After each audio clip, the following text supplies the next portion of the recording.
Hi friends, welcome back to all in one Mahi నిప్లేట్ YouTube channel. Friends, మీరు బాగున్నారా? నేనైతే చాలా బాగున్నాను.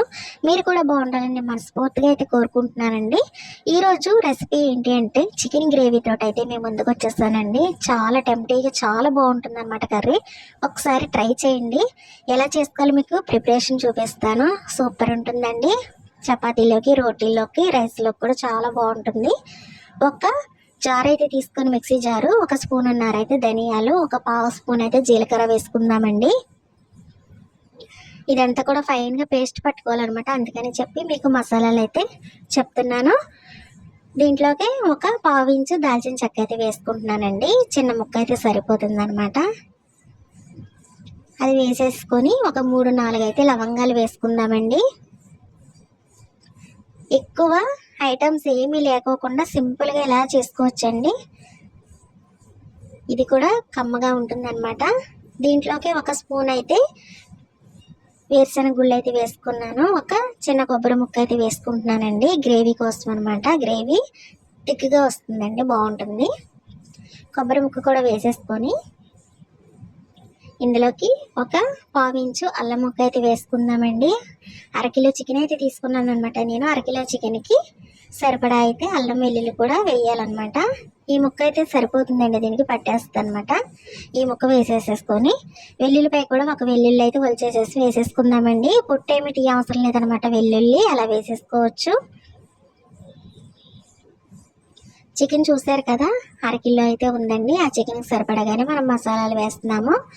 ఇది వేసేసుకున్నాకండి 2 ఉల్లిపాయలు అయితే చిన్న ఉల్లిపాయలు తీసుకొని పొట్టు తీసేసి అవి కడిగేసేసుకొని చీలికల్లాగా అయితే కట్ చేసుకొని ఇందులో వేసేసుకుంటున్నానండి. ఇదంతా కూడా గ్రేవీ వేసాక ఇంకా మనం ఉల్లిపాయలు ఏమి వేయవసరం లేదండి. ఈ గ్రేవీ తోటే మనకి కర్రీ ప్రిపేర్ అయిపోతుంది.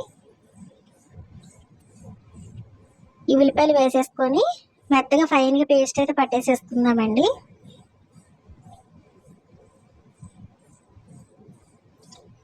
టేస్ట్ అయితే చాలా బాగుంటుందండి. రాని వాళ్ళు కూడా చాలా సింపుల్గా ఈజీగా చేసేసుకోవచ్చు. చూడండి పేస్ట్ ఎలా రెడీ అయిపోయిందో. ఇప్పుడు ఈ పేస్ట్ పక్కన పెట్టేసేసుకొని మనం ఒక బాండీ అయితే స్టవ్ మీద పెట్టేసేసుకుందామండి. పెట్టేసేసుకుని ఒక పావు కప్ ఆయిల్ అయితే వేసుకుందాము. ఆయిల్ ఎక్కువ నేను ఫీల్ అవ్వద్దండి, ఎందుకంటే మనకి నాన్ వెజ్ కర్రీ అంటే కంపల్సరీ ఆయిల్ అయితే పీల్ చేస్తుంది అనమాట. ఎందుకంటే అందులో ఆయిల్ మనకు కనిపించదండి, మనం ఎక్కువ వేసామనుకుంటాం కానీ ఆయిల్ ఉండదండి కర్రీలోను. ఇది వేడయ్యాక ఇందులోకి ఒక పావు స్పూన్ అయితే పసుపు వేసుకుంటున్నానండి. పసుపు వేస్తే మనకి మంచి కలర్ అయితే వస్తుందండి కర్రీ. ఫస్ట్ ఇందులో మనం పెట్టేసుకున్న గ్రేవీ అయితే వేసేద్దామండి. ఇప్పుడు ఇది పచ్చివాసన పోయేంత వరకు వేగాలన్నమాట. ఈలోపు సరిపడా సాల్ట్ అయితే వేసేసుకొని దీన్ని బాగా కలిపేసేద్దామండి. పచ్చివాసన పోయేంత వరకు వేగితే సరిపోతుంది అనమాట. ఎందుకంటే పచ్చి కొబ్బరి, మనకి ఉల్లిపాయ ఇవి ఉన్నాయి కదా, అవి అయితే పచ్చివాసన పోవాలండి. ఇలా బాగా కలుపుకుంటూ ఉంటే మొత్తం కూడా స్మెల్ అనేది రాదనమాట. పచ్చి స్మెల్ వచ్చిందంటే కర్రీ టేస్ట్ ఉండదండి. ఇలా వేగిపోయింది చూసారా, మొత్తం ఆయిల్ అంతా కూడా పీల్చేసేసుకుంది. ఇప్పుడు ఇందులోకి అయితే మనం కట్ చేసి పెట్టుకున్న 2 పచ్చిమిర్చి అయితే వేసేసుకుంటున్నానండి. పచ్చిమిర్చి ఫస్ట్ అయితే వేయొద్దు, ఈ ఉల్లిపాయ పేస్ట్ మొత్తం వేగిపోయాకైతే వేయండి. ఇప్పుడు ఇలాగా రెడీ అయిపోయింది కదా. ఇప్పుడు ఇందులోనైతే మనం చికెన్ శుభ్రంగా క్లీన్ చేసి పెట్టుకున్నాను కదా, చికెన్ అయితే వేసేసుకుంటున్నాను. ఈ చికెన్ వేసేసుకొని మొత్తం చికెన్కి అంతా కూడా పేస్ట్ పట్టేలాగా అయితే మొత్తం కూడా కలిపేసుకోవాలండి.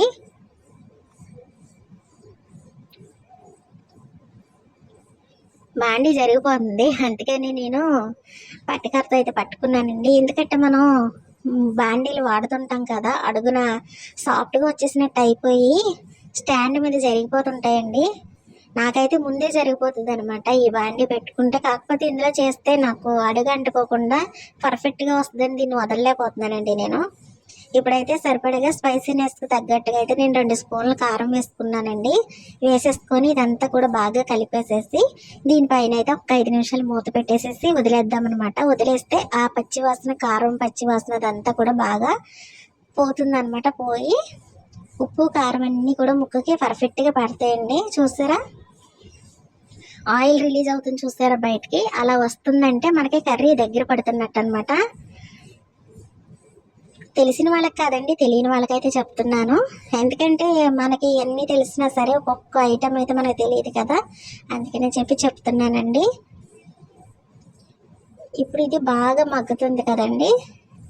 ఇప్పుడు మిక్సీ జార్లో మనం మసాలా తీసిన దాంట్లోనే కొంచెం వాటర్ వేసి ఆ వాటర్ ఇందులో వేసేసుకుందామండి.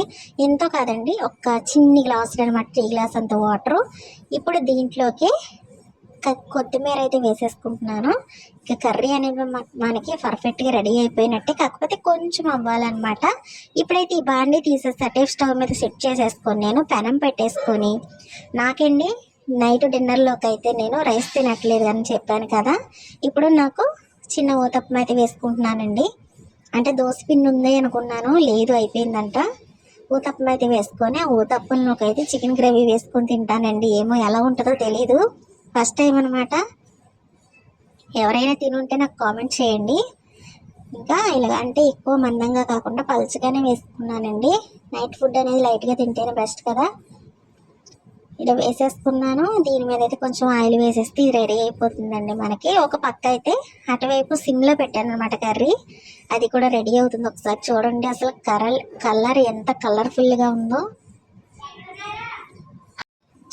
చూడండి ఎంత కలర్ఫుల్గా ఉందో, చాలా బాగుంది చూసారా. ఇదంతా ఆయిల్ అంతా కూడా పైకి వచ్చేసేలాగైతే రెడీ అయిపోయిందండి. ఇప్పుడైతే పర్ఫెక్ట్గా రెడీ అయిపోయింది అనమాట మన కర్రీ. ఒక 2 నిమిషాలు అయితే ఇలా ఉంచేస్తాను. ఊతప్ప కూడా వేగిపోయిందని చూస్తానండి. ఇది వేగిపోయింది. దీన్ని అయితే అటుపక్కకి అయితే తిప్పేసేసుకుంటాను. ఫ్రెండ్స్, మన ఛానల్ కొత్తగా చూసే వాళ్ళు ఎవరైనా ఉంటే సబ్స్క్రైబ్ చేసుకోండి, లైక్ చేయండి, షేర్ చేయండి, సపోర్ట్ చేయండి. మీరు ఇచ్చే సబ్స్క్రైబ్ నాకు చాలా యూజ్ అవుతుంది. మన ఛానల్ చూసేవాళ్ళు, సబ్స్క్రైబ్ చేసుకున్న వాళ్ళకు కూడా పేరు పేరుగా ధన్యవాదాలు అయితే తెలుపుతున్నానండి. చూడండి, ఇదంతా కూడా ఆయిల్ పైకి వచ్చేసి చూసారా, పర్ఫెక్ట్గా అయితే రెడీ అయిపోయిందండి. అటు నుంచి ఇటు నుంచి అయితే మళ్ళీ తిప్పేసాను అనమాట. అట్ల పైన అయితే అది పెట్టానండి. బాండి వచ్చి కర్రీ బాండి మళ్ళీ ఇటువైపు పెట్టాను. కర్రీ రెడీ అయిపోయిందండి. ఇంకా మనం తినడమే ఆలస్యం అనమాట. నేనైతే ప్లేట్లో పెట్టేసేసుకుంటున్నాను. ఇంతేనండి నా ఫుడ్, నైట్ ఫుడ్. బాయ్ అండి.